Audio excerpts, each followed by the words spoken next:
दोस्तों आज है दिवाली। तो मेरे और मेरे पूरे परिवार की तरफ से आप लोगों को दिवाली की हार्दिक शुभकामनाएं। आप जहां पर भी रहें सुखी रहें, ये दिल से दुआ है मेरी। दोस्तों अब हम चलते हैं अपने टॉपिक के ऊपर। दोस्तों आप लोगों ने YouTube पर काफी सारे वीडियोस को देखा होगा जिसमें अभी फिलहाल में ये चल रहा है कि यहाँ पर कुछ बैंकों को मर्ज किया जा रहा है दोस्तों। तो दोस्तों इस वीडियो में हम बेसिकली यही डिस्कस करने वाले हैं कि आखिर किस बैंक को मर्ज किया जा रहा है, इसके अलावा आखिर क्यों उस बैंक को मर्ज किया जा रहा है, और क्या अगर बैंक का मर्ज होता है तो ऐसे केसेस में क्या आरक्षण पर कोई प्रभाव पड़ेगा या फिर नहीं पड़ेगा। तो इन सारे पॉइंट्स को हम इस वीडियो में एनालाइज करेंगे, तो वीडियो को बिल्कुल भी स्किप मत करिएगा। और अगर आप चैनल पर पहली बार आए हैं तो प्लीज चैनल को सब्सक्राइब कर लें ताकि आपको ऐसे ऐसे नॉलेजफुल वीडियोस मिले सबसे पहले। तो चलिए इसी के साथ में वीडियो स्टार्ट करते हैं। दोस्तों जैसा कि आप लोग जानते हैं कि जब कोई भी बैंक डूबने लगता है तो ऐसे केसेस में वो बैंक को आरबीआई क्या करती है, दूसरे बैंकों में मर्ज कर देती है। फॉर एग्जांपल जैसे कि यहाँ पर इलाहाबाद बैंक को इंडियन बैंक में मर्ज कर दिया गया, इसके अलावा यूनियन बैंक में कारपोरेशन बैंक आंध्रा बैंक को मर्ज कर दिया गया। ऐसे काफी सारे बैंक हैं दोस्तों जो कि डूबने लगते हैं तो उनको एक बड़े बैंक में मर्ज कर दिया जाता है। अच्छा अब यहाँ पर एक सवाल ये आता है कि आखिर बैंकों को अगर मर्ज कर दिया जाता है, चलो अच्छा ठीक है मर्ज कर दिया गया, तो क्या इस पर कोई आरक्षण पर प्रभाव पड़ेगा। तो यहाँ पर मैं कहूंगा कि कहीं ना कहीं यहाँ पर आप लोग को आरक्षण पर प्रभाव देखने को मिलेगा दोस्तों। क्योंकि मान लो एक छोटा सा बैंक है, जैसे कि मैं एग्जांपल के तौर पर ले लेता हूं कि जैसे कि कोई डिस्ट्रिक्ट है और उस डिस्ट्रिक्ट में यूनियन बैंक का एक ब्रांच है और उसी ब्रांच में एक और बैंक है और वो बैंक डूब रहा है।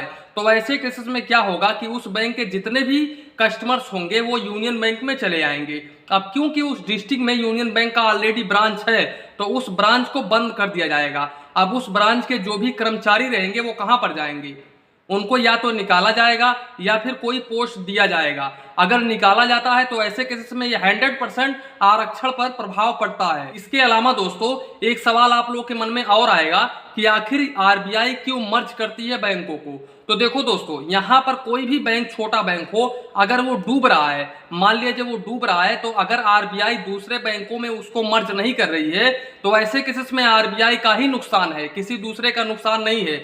यहाँ पर आरबीआई का, इसके अलावा उस बैंक के जितने भी कस्टमर रहेंगे उनका भी साथ में नुकसान है। अब आप लोग बोलोगे क्यों, तो देखो कोई भी बैंक दिवालिया हो जाता है या फिर डूबने लगता है तो ऐसे केसेस में कस्टमर्स का जो पैसा होता है वो फंस जाता है पूरी तरीके से।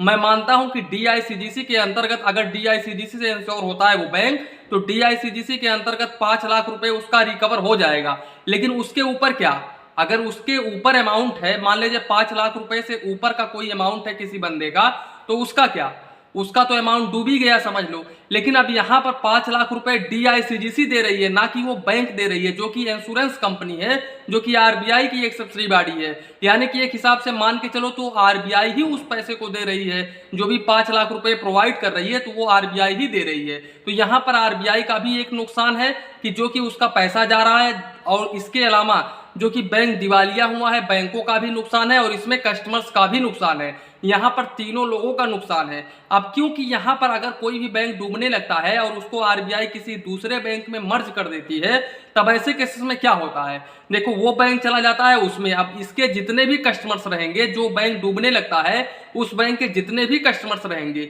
वो जिस बैंक में मर्ज होगा उस बैंक में चले जाएंगे वो कस्टमर्स।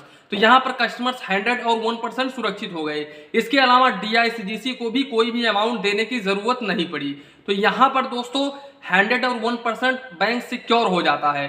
तो इसलिए आरबीआई की ये बहुत ही अच्छी नीति है, जो कि आरबीआई कोई भी बैंक डूबने लगता है तो उस बैंक को दूसरे बैंकों में यानी कि बड़े बैंकों में मर्ज कर देती है। अब दोस्तों आप लोगों का एक सवाल होगा कि आखिर किस बैंक को मर्ज किया गया है, यानी कि किस बैंक का विलय हुआ है। तो दोस्तों देखो यहाँ पर एक फिनकेयर फाइनेंस बैंक रिलेटेड एक बैंक था जिसको मर्ज कर दिया गया है एयू स्मॉल फाइनेंस बैंक में। और दोस्तों आप लोगों को पता ही है कि एयू स्मॉल फाइनेंस बैंक अभी छोटा बैंक है, इतना बड़ा बैंक नहीं है। हालांकि ये जिस हिसाब से ग्रोथ कर रहा है, ये मैं दावे के साथ में कह सकता हूं कि आने वाले समय में एयू स्मॉल फाइनेंस बैंक एक बड़े बैंक के रूप में उभरेगा। तो दोस्तों अगर आप अपना एक सेविंग्स अकाउंट ओपन करना चाहते हैं तो आप एयू स्मॉल फाइनेंस बैंक में अपना एक सेविंग्स अकाउंट ओपन कर सकते हैं। आप अपने मोबाइल फोन के थ्रू इनके मोबाइल बैंकिंग के जरिए ऑनलाइन इंस्टेंट अकाउंट ओपन कर सकते हैं दोस्तों।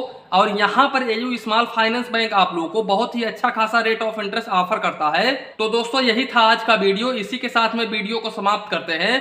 वीडियो पसंद आया हो तो प्लीज वीडियो को एक लाइक करिए और अपने चैनल फाइनेंस बैंकिंग को सब्सक्राइब करिए। मन में कुछ डाउट हो, कंफ्यूजन हो तो प्लीज कमेंट करिए। धन्यवाद, मिलते हैं नेक्स्ट वीडियो में।